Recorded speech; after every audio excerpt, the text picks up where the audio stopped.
Unlock a universe of online content and applications on your Samsung Smart TV by mastering the installation of the Chrome browser.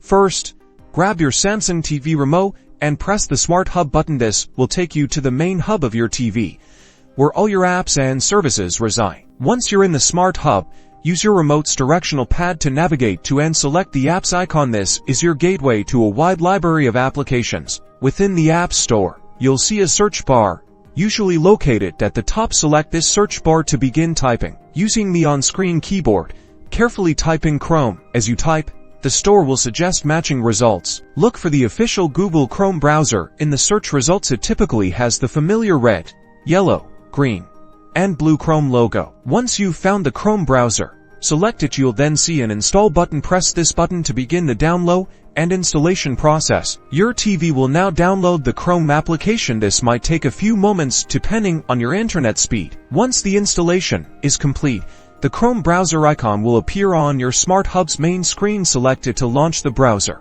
Congratulations, you've now successfully installed and launched Google Chrome on your Samsung Smart TV. You can now browse the web, access your favorite websites, and enjoy a broader range of online services directly from your television.